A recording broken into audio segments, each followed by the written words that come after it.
সব মানে কাতার বন্দী হওয়া, সারিবদ্ধভাবে দাঁড়ানো। আউযু বিল্লাহি মিনাশ শাইতানির রাজিম, বিসমিল্লাহির রহমানির রহিম।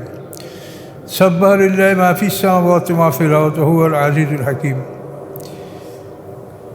পবিত্রতা ঘোষণা করেন আল্লাহ তাআলার, যা কিছু আছে আকাশসমূহের মধ্যে, যা কিছু আছে পৃথিবীর মধ্যে। ওয়া হুয়াল আজিজুল হাকীম, তিনি অপ্রতিরোধ্য ক্ষমতার মালিক এবং মহাকৌশলী।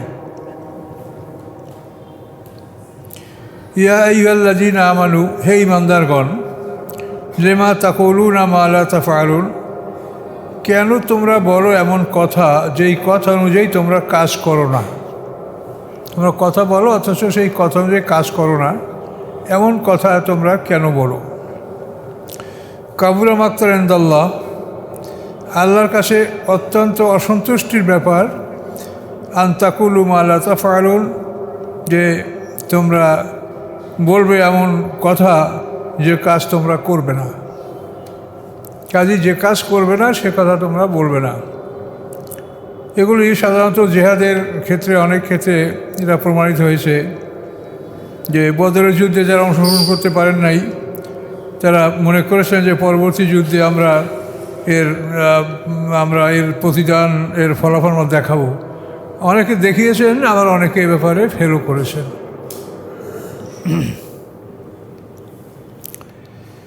ইন্নাল্লাহা ইউহিব্বুল্লাযীনা ইউকাতিলুনা ফী সাবিলিহি সাফফান কান্নাহুম বুনিয়ানুম মারসুস।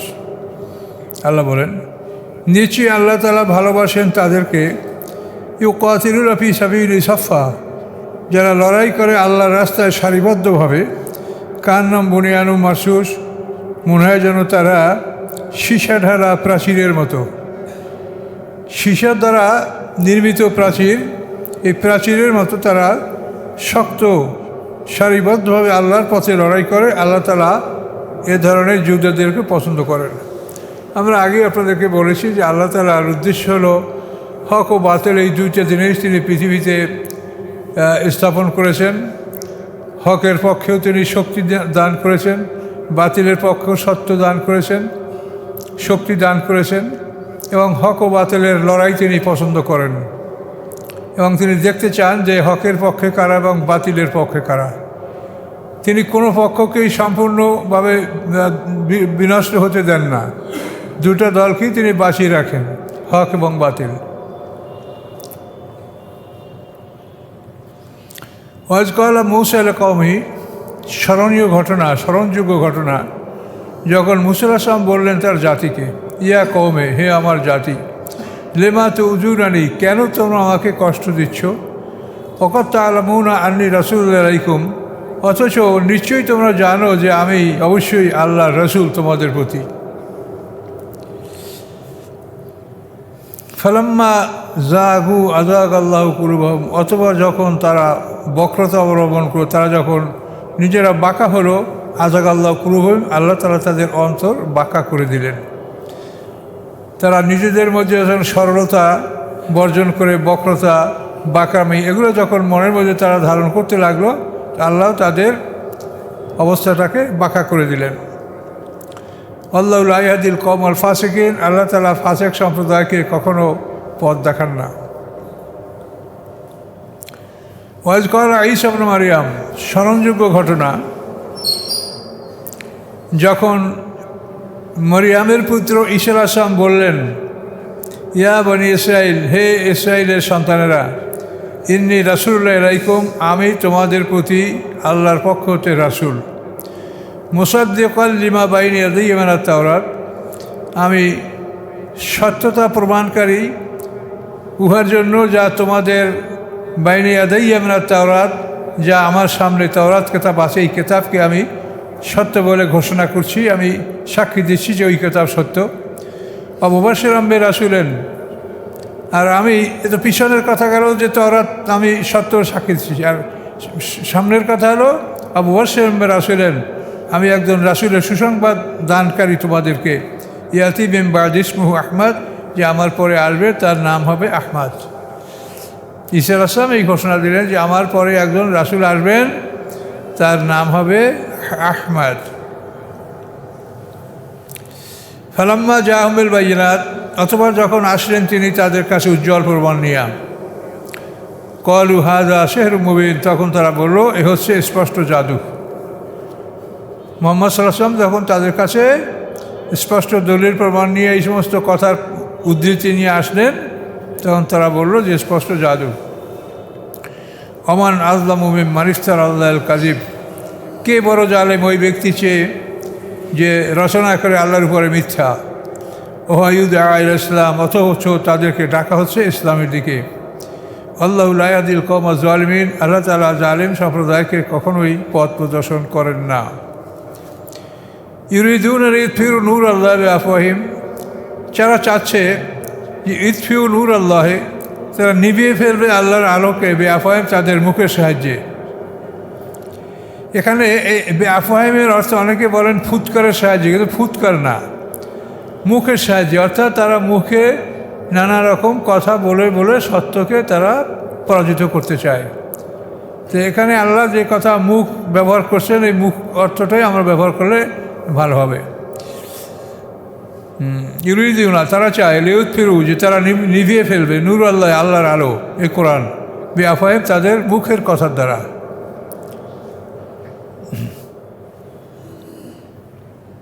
আল্লাহ মুতিম্মু নূরি ওয়ালাউ কারিহাল কাফিরুন, এবং আল্লাহ তারা পরিপূর্ণকারী তার আলোকে, এই কোরআনকে তিনি পরিপূর্ণতা দান করবেন। ওয়ালাউ কারিহাল কাফিরুন, যদিও কাফেররা তা অপছন্দ করে। হুয়াল্লাযী আরসালা রাসূলাহু বিল হুদা, তিনি সেই আল্লাহ যিনি প্রেরণ করেছেন তার রাসূলকে হেদায়েত নিয়া, ও দ্বীনুল হক, এবং সত্য দিন নিয়া। কেন? লিইয়ুযহিরাহু আলা দ্বীনি কুল্লি, যাতে জয়যুক্ত হতে পারে আল্লাহর এই দিন সমস্ত দিনের পরে। পৃথিবীতে যত দিন, যত মতবাদ, যত বিধান আছে, সমস্ত আইন কানুন মতবাদের পরে এই আল্লাহর দিন, আল্লাহর আইন যাতে শ্রেষ্ঠত্ব লাভ করতে পারে, এই জন্য আল্লাহ তারা এই দিনকে পাঠিয়েছেন। ওয়ালাউ কারিহাল মুশরিকুন, যদিও মুশরিকরা এটা অপছন্দ করে। আল্লাহর উদ্দেশ্য যে আল্লাহর আইন সারা পৃথিবীতে প্রাধান্য লাভ করবে।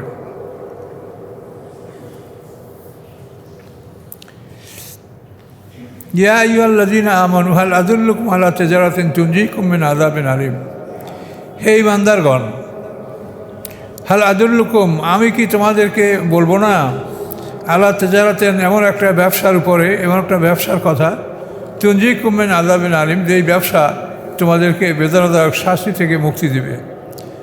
এমন একটা ব্যবসা, যে ব্যবসা তোমাদেরকে বেদনাদায়ক শাস্তি হতে মুক্তি দেবে, এমন ব্যবসার কথা কি আমি তোমাদেরকে জানাবো না? আল্লাহ বলছেন সেই ব্যবসাটা কি? তু'মিনুনা বিল্লাহি ওয়া রাসূলিহি, তোমরা আল্লাহর প্রতি এবং তার রাসূলের প্রতি ঈমান আনবে। এই হলো ব্যবসা, এর জীবন বিক্রি। মানে লা ইলাহা ইল্লাল্লাহ বলার অর্থ হলো যে আমি আমার জীবন সম্পত্তি আল্লাহ এবং আল্লাহর রাসূল মুহাম্মদ সাল্লাল্লাহু আলাইহি ওয়াসাল্লামের কাছে আমি বিক্রি করে দিচ্ছি। এই জন্য এটাকে ব্যবসা বলা হচ্ছে। আমাদের কলমা লা ইলাহা ইল্লাল্লাহ এর অর্থ হলো যে আমি আমার জীবন সম্পত্তি, আমার পার্সনস অ্যান্ড প্রপার্টি, আমার জানমাল যা কিছু আছে, আমি এটা আল্লাহর রাস্তায় আমি সুপর্দ করে দিলাম, আল্লাহর পথে আমি উৎসর্গ করে দিলাম। এটার আমি মালিক না, এটার মালিক আল্লাহ এবং আল্লাহর পক্ষ থেকে তার রাসূল। এটা একটা ব্যবসা, বেচা কিনা। তু'মিনুনা বিল্লাহি ওয়া রাসূলিহি, তোমরা ঈমান আনবে আল্লাহর প্রতি এবং তার রাসূলের প্রতি। ওয়া তুজাহিদুনা ফি সাবিলিল্লাহ, এবং তোমরা জিহাদ করবে আল্লাহর পথে। বিআমওয়ালিকুম ওয়া আনফুসিকুম, তোমাদের মাল দ্বারা, তোমাদের জীবন দ্বারা। যালিকুম খায়রুল লাকুম ইন কুনতুম তা'লামুন, এটা তোমার জন্য ভালো যদি তোমরা জানতে। মানে আল্লাহ তাআলা দেখতে চান যে আল্লাহর পথে কে লড়াই করে, হকের পথে কে জীবন সম্পদ ব্যয় করে, এটা আল্লাহ দেখতে চান। এবং এর জন্য আল্লাহ তাআলা অসংখ্য নিয়ামত এবং পুরস্কার তিনি নির্ধারিত রেখেছেন সামনে। ইয়াগফিরু লাকুম যুনুবাকুম, তোমরা যদি এইভাবে লড়াই করো, ইয়াগফিরু লাকুম যুনুবাকুম, তোমাদের গুনাহ আল্লাহ মাফ করে দেবেন। ওয়া ইয়াদখিলুকুম জান্নাতেন, এবং ক্ষমা করবেন এবং প্রবেশ করাবেন তোমাদেরকে জান্নাতে, তাজরি মিন তাহতিহাল আনহার, যার তলদেশ থেকে নহর প্রবাহিত। বা মাসাকানা তয়্যিবাতান, এবং উত্তম বাসগৃহ, ফি জান্নাতে আদন, চিরস্থায়ী জান্নাতে। সেখানে তোমরা চিরস্থায়ী হবে এবং সেই চিরস্থায়ী জান্নাতে উত্তম বাসগৃহ তোমরা সেখানে লাভ করবে। দালিকাল ফাউজুল আজিম, এটা হচ্ছে সবচেয়ে বড় জয়যুক্ততা। ও অখরা তোহেব্বুনাহা নাসরুমিনাল্লাহি ওয়া ফাতহুন কারীব, আর আরেকটা জিনিস আছে যেটা তোমরা ভালোবাসো, সেটা নাসরুমিনাল্লাহি ওয়া ফাতহুন কারীব, সে আল্লাহর পক্ষ থেকে তোমাদের প্রতি সাহায্য আসবে, ও ফাতহুন কারীব, এবং নিকটতম বিজয় তোমাদের কাছে আসবে। অচিরেই তোমরা বিজয় লাভ করবে, তখন তোমরা আনন্দিত হবে। ওয়াবাশশিরিল মুমিনিন, এবং হে রাসূল আপনি মুমিনদেরকে সুসংবাদ দিন। এখানে সম্ভবত মক্কা বিজয় সম্পর্কে আল্লাহ তাআলা এই ভবিষ্যৎবাণী করেছেন যে অচিরেই তোমরা মক্কা বিজয় করবে।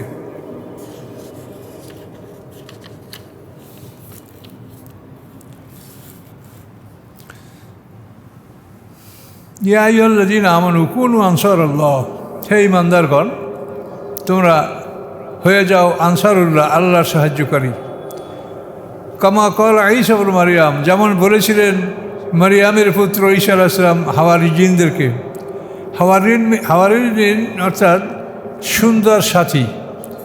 হুর, এই যে হুর এবং গেলমান আমরা বসি হুর, এই হুর শব্দের অর্থ হলো সুন্দর নারী। এখানে হাওয়ারিয়িন মানে সুন্দর নারী পুরুষ। তো এই ঈসা আলাইহিস সালামের উম্মত যারা ছিল এরা সব সাদা ছিল, সাদা মানুষ ছিল, হাওয়ারিয়িন এদের বলা হয়। তো কামা কলা, যেভাবে ঈসা আলাইহিস সালাম বলেছিলেন হাওয়ারিয়িনদেরকে, মান আনসার ইলাল্লাহ, তোমরা কে আছো আল্লাহর পথে আমার জন্য সাহায্যকারী, আমাকে আল্লাহর পথে সাহায্য করবে, এরকম তোমরা কে আছো? কল হাওয়ারিয়ুনা, তখন সমস্ত হাওয়ারিয়িন এই বলল। তাদের সংখ্যা কত সেটা বলা যায় না, 12 জন 18 জন 20 জন এরকম হতে পারে। কল হাওয়ারিয়ুনা, তখন হাওয়ারিয়িনা বললেন, মানে যারা মানে সুন্দর দেহ বিশিষ্ট যে ঈসা আছে উম্মত, তারা বললেন নাহানু আনসারুল্লাহ, আমরা আল্লাহর পথে সাহায্যকারী। ঈসা আলাইহিস সালাম বললেন যে আল্লাহর পথে আমাকে কে সাহায্য করবে? তখন হাওয়ারিয়িনরা বলল যে আমরা আল্লাহর পথে আপনাকে সাহায্য করব। অতএব আমারা তয়ফাতুম মিন বানি ইসরাঈল ওয়া কাফারাত তয়ফা, অর্থাৎ ঈমান আনলো একদল বনি ইসরাঈল হতে, আর আরেক দল এটাকে অস্বীকার করলো। ঈসা আলাইহিস সালামকে বনি ইসরাঈলের একদল স্বীকার করলো, অন্যরা অস্বীকার করলো। ফাআইয়াদনাল্লাযীনা আমানু আলা আদুবিহিম, আল্লাহ বলেন অতঃপর আমি সাহায্য করলাম তাদেরকে যারা ঈমান এনেছিল, আলা আদুবিহিম তাদের শত্রুদের উপরে, ফাসবাহু জাহিরিন, এবং তারা হয়েছিল জয়যুক্ত। এখানে কতগুলো জিনিস দেখা যায় যে আল্লাহর পথে সাহায্যের জন্য দুনিয়ার মানুষের কাছে সাহায্য প্রার্থনা করা যেতে পারে। যেমন এখানে ঈসা ইবনে মারইয়াম তিনি সাহায্য কামনা করছেন যে কে তোমরা আসো আল্লাহর পথে আমাকে সাহায্য করবে। তো এই সূরাটা শেষ হলো। তো এই সূরার মধ্যে আমরা খুব সংক্ষিপ্ত আকারে যেটা আমরা বুঝতে পারছি, যেটা যে আল্লাহ যেটা মানে মূল বিষয় যেটা আমাদের থেকে আল্লাহ চাচ্ছেন, সেটা হলো হক এবং বাতিল, দুইটা জিনিস।